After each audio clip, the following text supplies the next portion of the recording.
ప్రారంభించుకున్నాను. మా దేవ, మా ప్రభువ, నీ మాటలు మాకు జీవాన్ని ఇచ్చేవి, నీ మాటలు మాకు సత్య మార్గాన్ని చూపించేవి, వెలుగులో మమ్మల్ని సరిచేసేవి ప్రభువ. అలాంటి మాటల్ని మేము ధ్యానిస్తుండగా నీ వెలుగులో మా జీవితాలను మేము సరిచేసుకుంటకు నీ సహాయాన్ని దయచేయండి ప్రభువ. వాక్యము ఇదిగో ప్రభువ ధ్యానించుచుండగా నీ కృపా సహాయాన్ని దయచేయమని ప్రభువా యేసుక్రీస్తు వారి శ్రేష్టమైన నామమున ప్రార్థించి అడిగిపెట్టున్నాను తండ్రి. ఆమేన్. ప్రభువా, ఒక మనిషి చనిపోయే ముందు మాట్లాడే మాటల్ని, నాకు అంత తెలుగు నేను మాట్లాడలేను, నాకు కొంచెం హెల్ప్. సో ఒక మనిషి చనిపోయే ముందు మాట్లాడే మాటల్ని చాలా ప్రేషియస్గా చూస్తాం మనం, విలువైన వాటిగా. ఎందుకంటే ఇంకా ఆ మాటలు దొరకవని. ఇంకా మరి ముఖ్యంగా ఆ మనిషి లాస్ట్లో మాట్లాడే మాటలు ఖచ్చితంగా సత్యమని, నిజంలే మాట్లాడతారని కూడా ఈ లోకంలో మనం అనుకుంటూ ఉంటాం కదా. అదేవిధంగా యేసుక్రీస్తు ప్రభువు వారు కూడా తను చనిపోతూ ఉండగా చివరాఖరి క్షణాల్లో కలువరి శిల్వ పైన ఉండి మాట్లాడిన మాటలను చాలా ప్రెషియస్, చాలా విలువైన మాటలుగా మనం చూడాల్సిన అవసరం ఉంది. అదేవిధంగా పత్రికలలో ఒకే దగ్గర ఆయన మాట్లాడిన మాటలకు సంఖ్య వేసి మాట్లాడనప్పటికీ కూడా స్కాలర్స్, జ్ఞానులు ఏం చేశారంటే ఈ మాటలన్నింటినీ ఒక జ్యువెల్ బాక్స్ లాగా, అంటే మనం బంగారం దాచిపెట్టుకునే పెట్టెను ఎంత జాగ్రత్తగా చూసుకుంటామో అదేవిధంగా ఈ మాటలను వాళ్ళు ఏం చేశారంటే ఆ కాలక్రమాన్ని బట్టి, ఆ బ్యాక్గ్రౌండ్ కాంటెక్స్ట్, వాటన్నిటిని బట్టి వాటికి సంఖ్యను ఏర్పరిచారు. అంటే ఏది మొదటి మాట, ఏది రెండవ మాట అనే దాన్ని నిర్ధారించడానికి ప్రభువు కృప ఎంతగానో సహాయం చేసింది. సో అందుకే మనకు ఈ మాటలన్నీ ఒకే పత్రికలో ఒకే దగ్గర కనబడకపోయినప్పటికీ వాటికి ఉన్న సంఖ్య మాత్రం అది కాలక్రమాన్ని బట్టి కలిగింది, అది సత్యమైంది. సో అందులో అనుమానపడాల్సిన అవసరం ఏమీ లేదు. కాబట్టి తన లాస్ట్ మినిట్లో తను మాట్లాడిన ఒక ప్రశస్తమైన మాట లూకా సువార్త 23వ అధ్యాయము 34వ వచనము. తండ్రి వీరేమి చేయుచున్నారో వీరెరుగరు కనుక వీరిని క్షమించమని చెప్పాను. వారు ఆయన చాలు, థ్యాంక్ యూ. ఈ మాటను మనం చూసినప్పుడు ఇది ఒక ప్రార్థన లాగా మనకు అర్థమవుతుంది. ఇది తనని గురించి తను చేసుకుంటున్న ప్రార్థన కాదు, ఇది ఇతరుల కొరకు చేస్తున్న ప్రార్థనగా మనకు చాలా స్పష్టంగా అర్థమవుతా ఉంది. సో యేసుక్రీస్తు పలికిన మొదటి మాట ప్రార్థనతో ఆరంభమైంది. ఆ ప్రార్థన ఏంటంటే ఒక క్షమాపణ ప్రార్థన. అది తనను గురించి తాను చేసుకోవట్లేదు, ఎందుకంటే ఆ ప్రార్థన ఆయనకు అవసరం లేదు, ఆయనలో ఏ పాపం లేదు కనుక ఆయన కొరకు ఆయన క్షమాపణ ప్రార్థన చేసుకోవడానికి అవసరం లేదు. మరి ఈ ప్రార్థన ఎవరి కోసం చేస్తున్నట్లు? ఎవరి కోసం?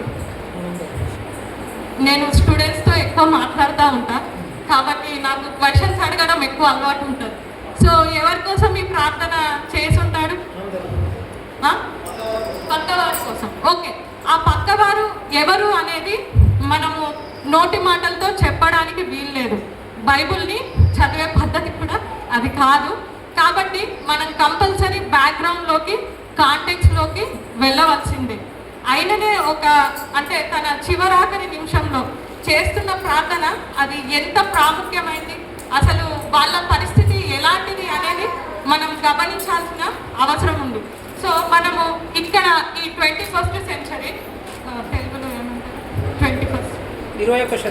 21వ శతాబ్దంలో ఉండి ఈ మాటను ఆలోచిస్తే మనకు అర్థం కాదు అని. మన ఇష్టమున్న మాటల్ని దానికి యాడ్ చేసుకుంటాం. కాబట్టి ఈ మాటను అర్థం చేసుకోవాలంటే ఖచ్చితంగా 1st సెంచరీ అంటే మొదటి శతాబ్దంలోకి మనం వెళ్ళాల్సిందే. అంటే క్రీస్తు సిలువ వేయబడే ముందు జరిగిన విషయాలను మనము కంపల్సరిగా ఆలోచన చేయాల్సిందే. సో అక్కడికి వెళ్ళి మనము గమనించినట్లయితే ఈ వీరు అనేది ఎవరు మనము గ్రహించగలుగుతాం. ఈ వీరు ఎవరు అంటే గెత్సెమని తోట నుండి ఆలోచన చేద్దాం. ఎవరు? ఇస్కరియోతు యూదా.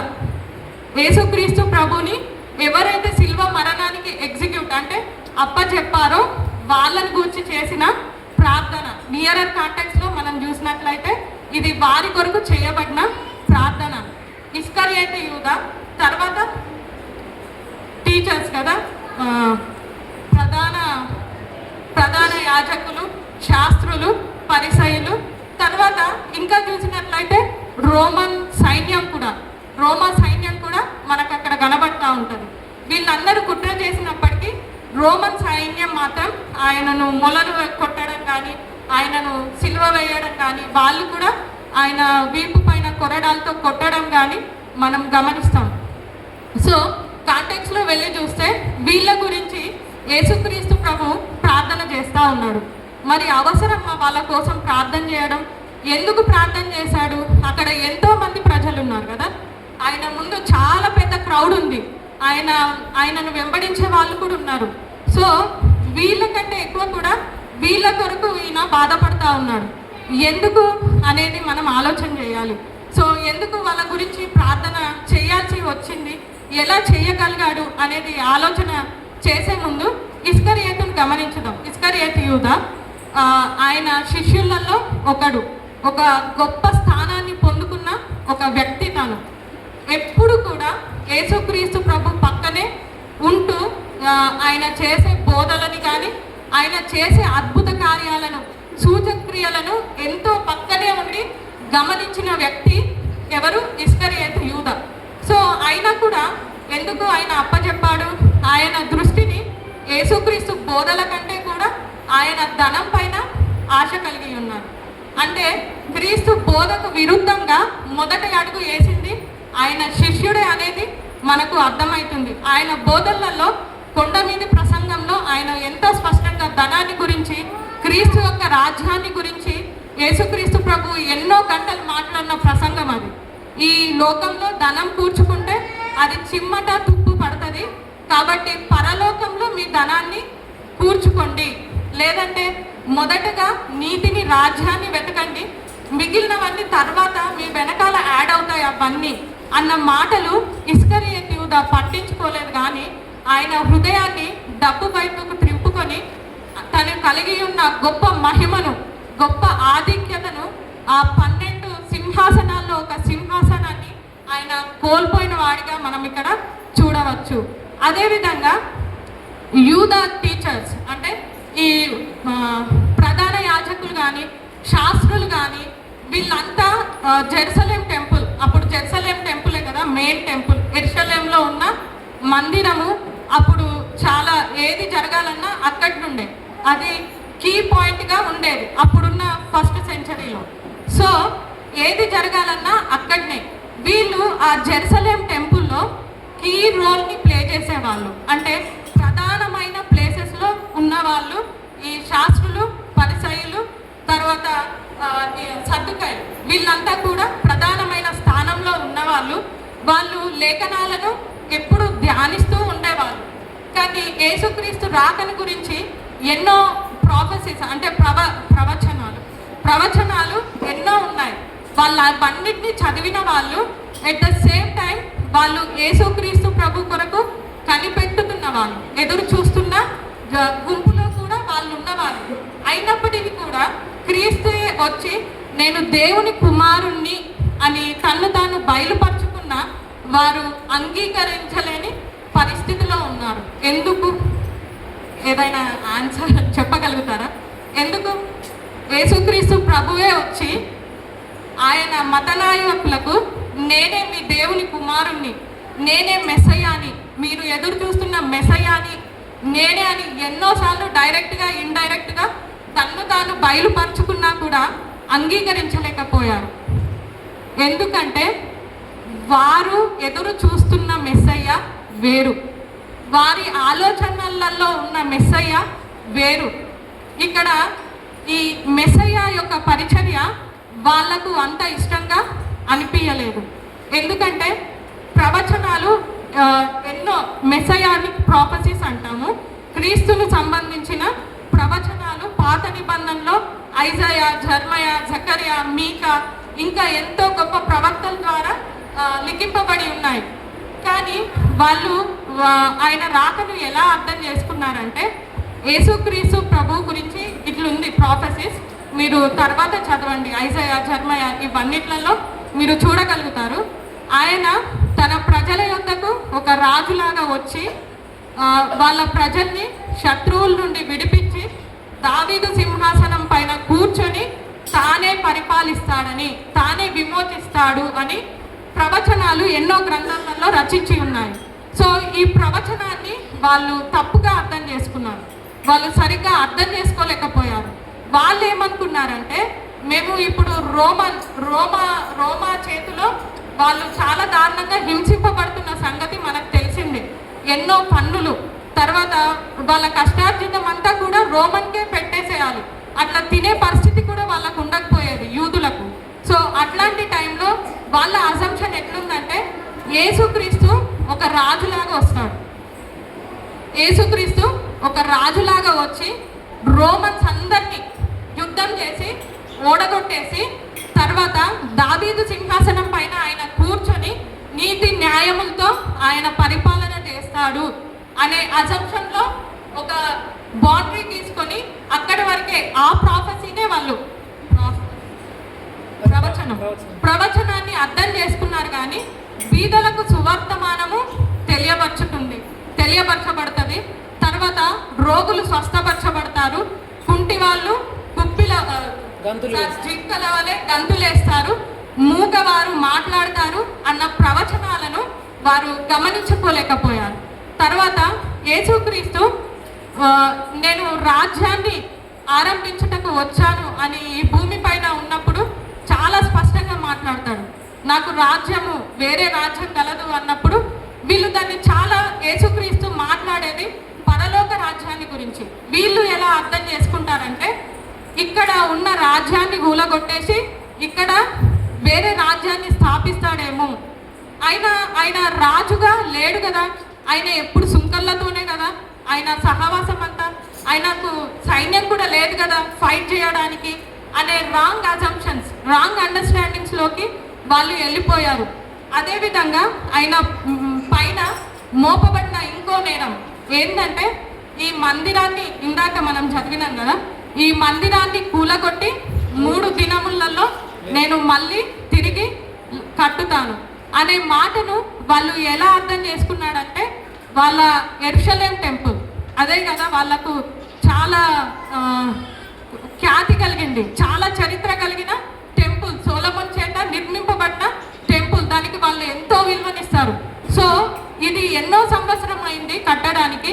ఈయన ఇట్లా మాట్లాడుతుండేంటి, ఈయన పిచ్చోడు, దైవ దూషణ చేసేవాడు, ఈయన అసలు దేవుని కుమారుడే కాదు అనే మిస్అండర్స్టాండింగ్కి వచ్చారు.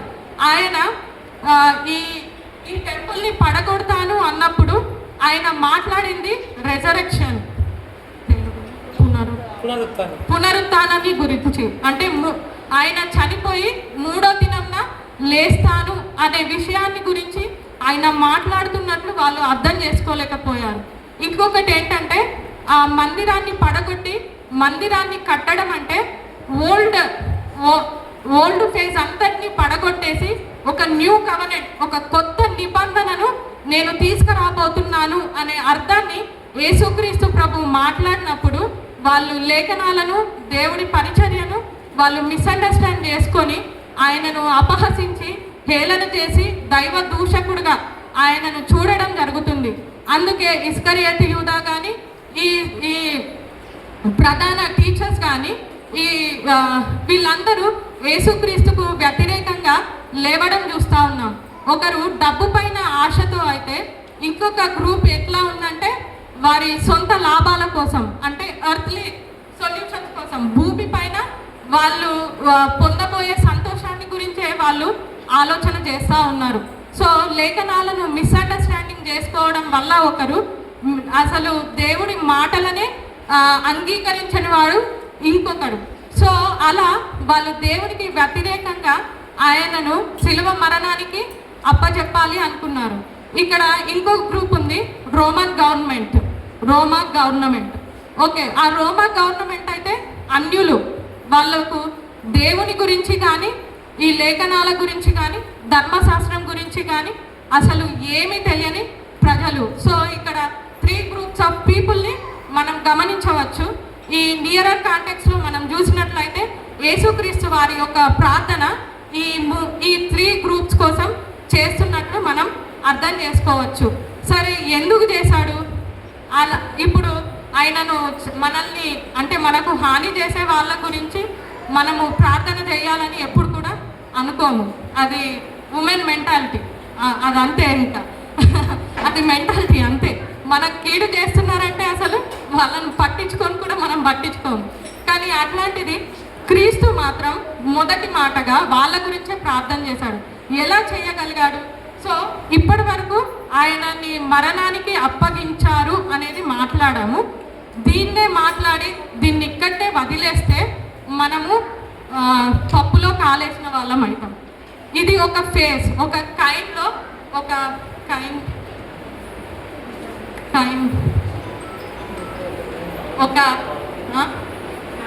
కాయిన్ అంటే తెలుస్తుంది కదా, ఒక కాయిన్లో మనకు హెడ్స్ అండ్ టైల్స్ 2 వైపులు ఉన్నట్లే ఒక నాణ్యంలో బొమ్మ గొలుసు అనే 2 ఫేసెస్ ఎలాగైతే ఉంటాయో అలాగే కూడా రక్షణ ప్రణాళికలో కూడా 2 ఫేసెస్ ఉన్నాయి. వాళ్ళు చంపారు అనేది నిర్ధారణకు మనం వస్తే మనం పప్పులో కాలేసిన వారం అవుతాం. వాళ్ళు అనుకుంటే జరిగిన విషయం కాదు. వాళ్ళు ప్లాన్ వేస్తే, వాళ్ళు పట్టిస్తే, వాళ్ళు కొడితే అయిన విషయం కాదు. పొంతి పిలాతు దగ్గర యేసుక్రీస్తు ప్రభుల వారు అన్న మాట, పొంతి పిలాతు వచ్చి నిన్ను విడిపించే అధికారం నాకు కలదు, నిన్ను చంపే అధికారము నాకు కలదు అన్నప్పుడు ఈయన యేసుక్రీస్తు వారు ఇచ్చే సమాధానం ఏంటి?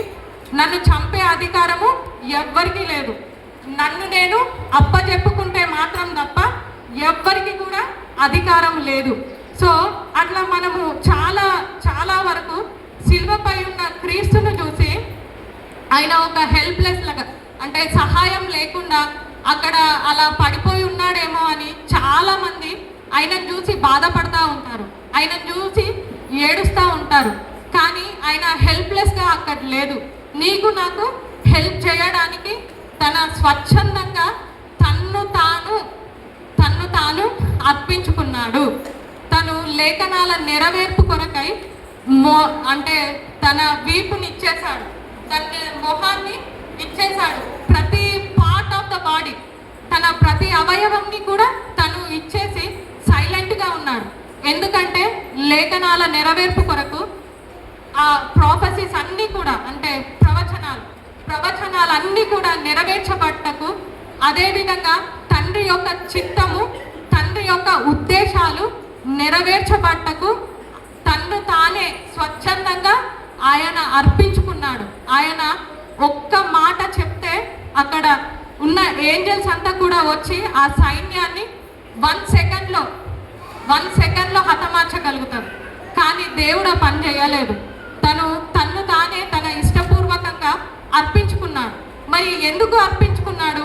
అవసరమా ఇదంతా? ఏదో జనరల్గా రక్షించుకోవచ్చు కదా అనే క్వశ్చన్ మనకు వచ్చినప్పుడు పాత నిబంధన చదవాల్సిన అవసరం ఉంటుంది. పాత నిబంధనలో ప్రతి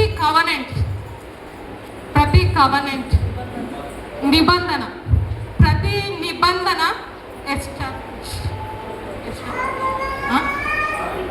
స్థాపించేటప్పుడు ప్రతి ప్రామిస్ ఎస్టాబ్లిష్ చేసేటప్పుడు బ్లడ్ అవసరం అవుతుంది. అబ్రహామిక్ కూడా ఒక నిబంధన చేసేటప్పుడు రక్తం ప్రోక్షింపబడుతుంది. ప్రతి కవనెంట్ అంటే ప్రతి నిబంధనలో కూడా రక్తం అనేది చాలా ప్రాముఖ్యమైనది. ఇప్పుడు తండ్రి యొక్క ప్రణాళిక ఏంటంటే మనుషులందరితో ఒక నూతన నిబంధన చేసుకోవాలన్న ఉద్దేశంతో తండ్రి ఉన్నాడు. దానికి కుమారుడి అవసరం వచ్చింది. ఆ కుమారుడు తండ్రి యొక్క ఉద్దేశాలను నెరవేర్చుటకై, తండ్రి చిత్తాన్ని నెరవేర్చుటకై తన్ను తాను అప్పజెప్పుకున్నాడు. కుమారుని యొక్క రక్తము అవసరమైంది. ఆ నూతన నిబంధన ద్వారా ఏమి స్థాపింపబడింది? ఎవరైనా చెప్తారా? ఎవరైనా చెప్పగలుగుతారా? ఆ నూతన నిబంధన ద్వారా ఆ నూతన నిబంధన ఏమిటి? ఆ నూతన నిబంధన దాన్ని ఎలా స్థిరపరిచాడు ఆయన? సంఘము ద్వారా. సంఘము ద్వారా ఆయన తన నూతన నిబంధనను స్థిరపరచాలి అనుకున్నాడు. కాబట్టి క్రీస్తు యేసు యొక్క త్యాగము అక్కడ అవసరమైంది. ఈ నూతన నిబంధననే ఇప్పుడు మనం కూర్చున్న సంఘం అంతా. ఈ నూతన నిబంధనలో ఒక జూయిష్ పీపులే కాదు, అప్పటి వరకు దేవుడు అంటే ఒక యూదుల తెగకు మాత్రమే దేవుడు. ఇప్పుడు ఆయన రక్తం చిందింపబడడం వల్ల, ఆయన త్యాగం చేయడం వలన ఏమైందంటే ఆయన మనిషిగా పుట్టిన ప్రతి ఒక్కరికి కూడా దేవుడుగా చేయబడ్డాడు. ఎలా అంటే ఆయన రక్తము ద్వారా. అది ఎలా ఆరంభమవుతుందంటే పాప క్షమాపణతో ఆరంభమవుతుంది. సో ఇక్కడ కూడా కొత్త నిబంధనలో ఆయనను సిలువ వేసిన వాళ్ళు కూడా పాత్రులే అనేది మనకు అర్థం అవ్వడానికి యేసుక్రీస్తు ప్రభు ఆ ప్రార్థన చేయాల్సి వచ్చింది. తండ్రి, వీరేమి చేయుచున్నారో వీరెరుగరు కనుక వీరిని క్షమించుడి అనే ప్రార్థన అక్కడ చేయాల్సింది. నూతన నిబంధన యొక్క అడుగులు సిలువ పై నుండే పడుతున్నట్లు మనం చూడగలుగుతా ఉన్నాం. కృప యొక్క ద్వారాలు తెరవబడటం అక్కడ మనం చూస్తూ ఉన్నాం. ఇక్కడ ఇప్పటి వరకు అతి పరిశుద్ధ స్థలానికి వెళ్ళాలంటే ఎవరికి అర్హత లేదు, లేవీయులకు తప్ప, ప్రధాన యాజకుడికి తప్ప ఎవ్వరికి అర్హత లేదు. కానీ ఇప్పుడు తనను ఎందరు అంగీకరిస్తారో వారందరినీ ఆయన స్వీకరించడానికి సిద్ధపడి ఉన్నాడు. సో ఇక్కడ the gates of forgiveness are open. క్షమాపణ యొక్క గేట్స్ అనేటివి ఓపెన్ అయినాయి. కృప అంటే ఇప్పుడు నువ్వు ఏ స్థితిలో ఉన్నావో ఆ స్థితిలో సీదా దేవుని దగ్గరికి వచ్చేయచ్చు. నువ్వు పాపంతో ఉన్నావా, నువ్వు కుష్టితో ఉన్నావా, నువ్వు ఎలా ఉన్నా కూడా ఆయన అంగీకరించడానికి ఇష్టపడుతున్నాడు అనే ఒక ఎగ్జాంపుల్ని మనకు చూపించడానికి యేసుక్రీస్తు ప్రభు ఆ మాటను మాట్లాడాల్సి వచ్చింది. అవును, ఆయన రాజ్యము పాప క్షమాపణతో, కృపతో, విశ్వాసముతో ఆరంభమయ్యేదే ఆయన రాజ్యము. సో ఇప్పుడు నూతన నిబంధనగా చేయబడిన మనము మన కొరకు కూడా ఫాదర్ కాంటాక్ట్స్లో మనం చూసినట్లయితే ఆ ప్రార్థన ఇప్పుడు అందరి కోసం, న్యూ కవెనెంట్లో ఉన్న మన కోసం, అక్కడ నిలబడి ఉన్న ప్రతి ఒక్కరి కోసం. సో ఆ ప్రార్థన అక్కడ అలాగే వేచి ఉంది. మరి ఆయనను అంగీకరించినట్లయితేనే ఆ రాజ్యంలోకి మనము వారసులము అవ్వగలుగుతాము. సో అక్కడ వాళ్ళు ఏం చేశారో మనకు ఇవ్వలేదు, కానీ దేవుడు చేసిన క్రియనే మనకు చూపించారు. సో ఇప్పుడు నేనేం క్వశ్చన్ అడగాలనుకుంటున్నా అంటే, నూతన నిబంధనగా చేయబడిన ఈ సంఘము ఎస్టాబ్లిష్ అవ్వడానికి క్రీస్తు యేసు యొక్క రక్తము బిగినింగ్. అంటే క్రీస్తు యేసు రక్తము వలన సంఘానికి పునాది వేయబడింది. ప్రతి ఒక్క సంఘానికి, ఒక్క సంఘానికి కాదు, ఈ లోకంలో ఉన్న ప్రతి సంఘానికి క్రీస్తు యేసు రక్తం వలన పునాది వేయబడింది. ఆ చర్చెస్ ఎట్లా స్ప్రెడ్ అయ్యాయంటే అపోస్తులుల రక్తం వలన. ఆ సువార్త ఇంకా ఎట్లా వ్యాప్తి చెందిందంటే ఇంకా అనేకుల రక్తం వలన. ఇది అంటే మనం ఇప్పుడు ఫ్రీగా అనుభవిస్తున్న సంఘం కానీ, ఇక్కడ ప్రతీది కానీ చాలామంది రక్తంతో కూడుకుంది, చాలామంది రక్తంతో కూడుకుంది. ఇప్పుడు ఈ సంఘాన్ని మనం ఎలా చూస్తున్నాం, మనం ఎలా అర్థం చేసుకుంటున్నాం అనేది మనం ఆలోచించాల్సిన విషయం. ఇక్కడ ఇస్కరియోతు యూదాను చూసినట్లయితే తన స్వలాభం కొరకు క్రీస్తును అమ్మేశాడు. ప్రస్తుతం కూడా చాలామంది క్రీస్తును ఎలా చూస్తాడంటే ఒక ఆశీర్వాదాల పెట్టెలాగా చూస్తాడు. అందరూ అనట్లేదు, చాలామంది మాత్రం అలానే చూస్తారు.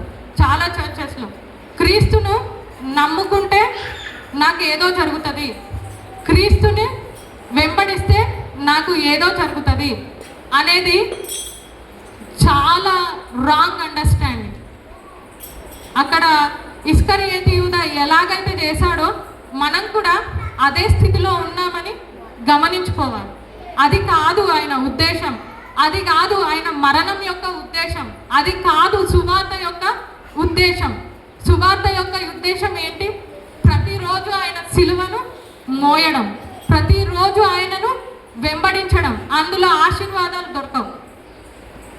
నేను నిజంగా చెప్తున్నా, అందులో ఆశీర్వాదాలు అస్సలు దొరకవు. రెస్ట్ అస్సలు దొరకదు.